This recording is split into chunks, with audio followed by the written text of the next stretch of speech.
ہٹ جائیں, چپ ہو جائیں سب لوگ, بات تو سنیں نا میرے میں بات عرض کر رہا ہوں, آپ لوگ بات سنیں, مینجمنٹ آپ سب لوگ سن لیں گے. ایک بار آپ بھی بیٹھ جائیں, مہربانی کریں آپ بھی بیٹھ جائیں, سب بیٹھیں.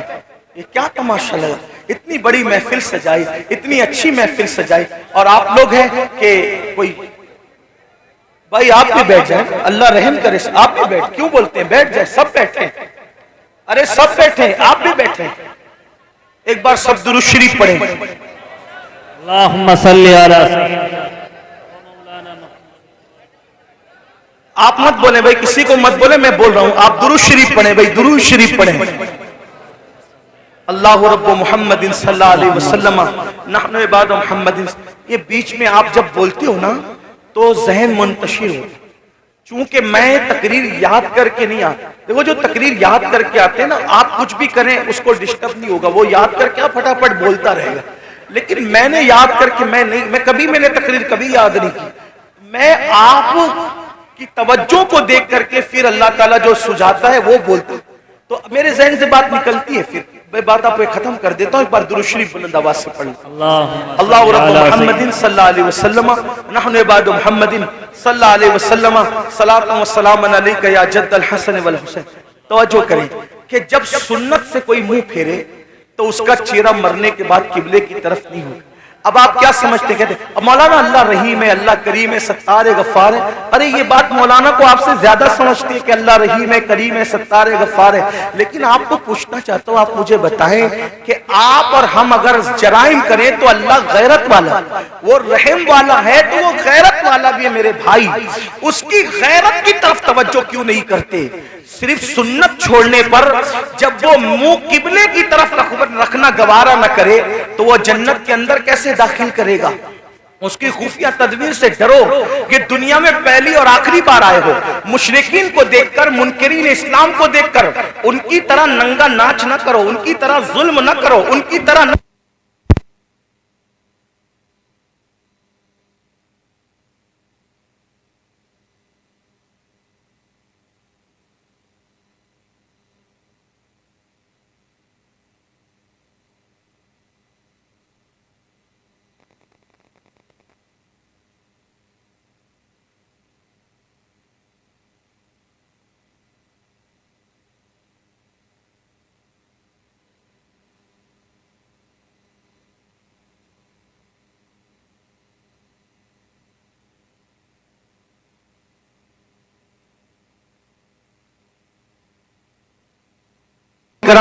درود شریف پڑھیں, بلند آواز سے درود شریف پڑھیں برکت کے لیے. اللہم صلی علی سیدنا مولانا محمد معدن الجود والکرم وآلہ وصحبہ وبارک وسلم صلاۃ و سلام علیک یا جد الحسن والحسین.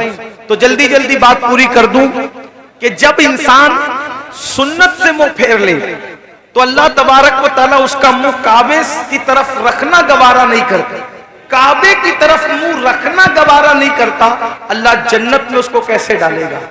یہ دنیا ہے, اس دنیا میں آدمی جتنے چاہے جرائم کر لے, اور پھر اللہ اکبر جو گناہ کبیرہ ہے, گناہ کبیرہ اس میں خاص طور پر حرام لقمے کا کھانا اور اسی کے ساتھ نشہ کرنا, شراب پینا. آج نشہ مسلم سوسائٹی کے اندر سوچی سمجھی سازش کے تحت پرموٹ کیا جا رہا ہے. کون لوگ پرموٹ کر رہے ہیں ہمیں نہیں پتا. انشاءاللہ ہمارے ملک کی جو ادارے ہیں, جاسوس ادارے, وہ اس کی تحقیق کریں گے کون ہے دشمن ملک اور ملت کا. یہ بات طے ہوگی بعد میں, لیکن خاص طور پر مسلم سماج میں نشے کو پرموٹ کیا جا رہا ہے. جو باپ ہیں, جو سرپرست ہیں, جو ذمہ دار ہیں, وہ دھیان سے سنیں کہ باضابطہ طور پر وہ بچے جو اچھے ذہین بچے ہیں, جو تعلیم کے لیے بہت زیادہ ہوشیار ہیں, ایسے بچوں کو ٹارگٹ کیا جاتا ہے اور ان کو پہلے فری میں ایم ڈی اور اس جیسی دوائیاں چٹائی جاتی ہے. उनसे पहले दोस्ती की जाती है, फिर उनको वो चटाया जाता है। एक दो बार जब इंसान उसको चाटता है और फिर नींद गहरी आती है और उसके जो असरात होते हैं, फिर इंसान अब उसको हासिल करने की कोशिश करता है, तो फिर महंगे से महंगे दाम में उसको बेचा जाता है, तो पैसा भी बर्बाद, जिंदगी भी बर्बाद। ऐ मुसलमानों, अपने बच्चों को कीमती से कीमती लिबास दो, अपने बच्चों को अच्छे से अच्छा खिलाओ, अपने बच्चों के हर शौक पूरे करो, लेकिन उस पर औकात की तरह नजर रखो कि तुम्हारे बच्चे किसकी सोहबत में बैठते हैं, किसके पास बैठते हैं, किसके साथ रहते हैं। याद रखना, मुसलमानों के टैलेंट से लोगों को बहुत खौफ है, इसलिए कि ये मुल्क ही नहीं बल्कि दुनिया के तमाम ममालिक पर अगर सैकड़ों साल अगर किसी ने हुकूमत की है तो वो सिर्फ ला इलाहा इल्लल्लाह पढ़ने वाली कौम है। मुसलमानों को हुकूमत करने का शऊर आता है, मुसलमानों को सियासत करने का शऊर आता है, मुसलमानों को तिजारत करने का शऊर आता है।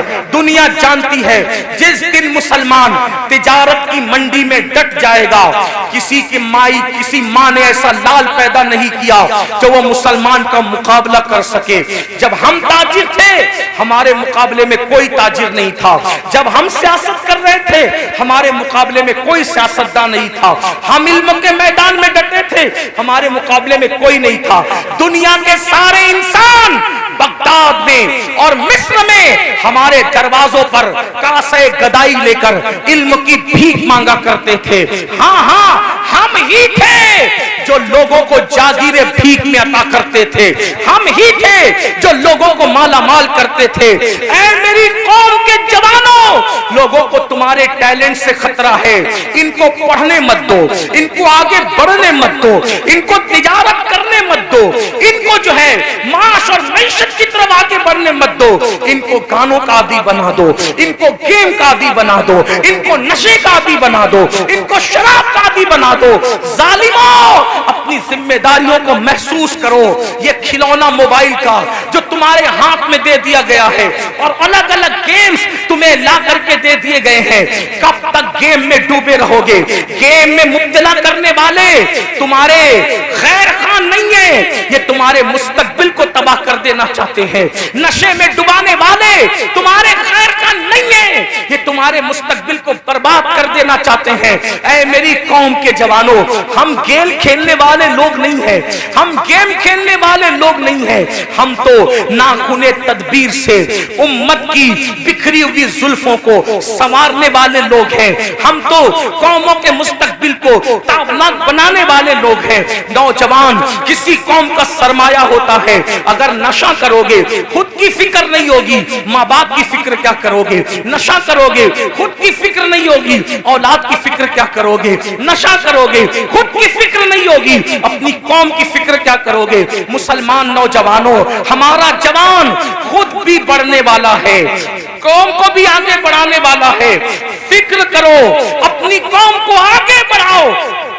जानते हैं जब तक नशा हमारे समाज में नहीं था, कौम इतनी गरीब नहीं थी। आज एक सर्वे बताऊं, पूरे हिंदुस्तान में मैं हुजूर अलैहिस्सलाम की नालैन के सदके जाता हूं, अमीरों के यहां भी रुकता हूं, गरीबों से भी मेरे ताल्लुकात है। आपको बताऊं, आज हर बाप की शिकायत यह है कि बूढ़ा बाप कमा रहा है, जवान लड़के नहीं कमा रहे। जवान लड़के फजूल घूमते हैं, टी शर्ट पहन लिया, जींस पहन लिया, अच्छी बाइक पर, नंगा नवाब, किले पे घर, यानी उसके जैसा कोई नहीं। मुसलमानों, अपने बूढ़े बाप पे बोझ मत बनो। गेम की वजह से, नशे की वजह से, फजूल दोस्तों की वजह से जो जवान अपने माँ बाप पे बोझ है, उसका तो कोई शुमार ही नहीं। अगर नफली नमाजें भी तुम्हें अपने माँ बाप पे बोझ बना दे, इस्लाम उसको भी पसंद नहीं करता।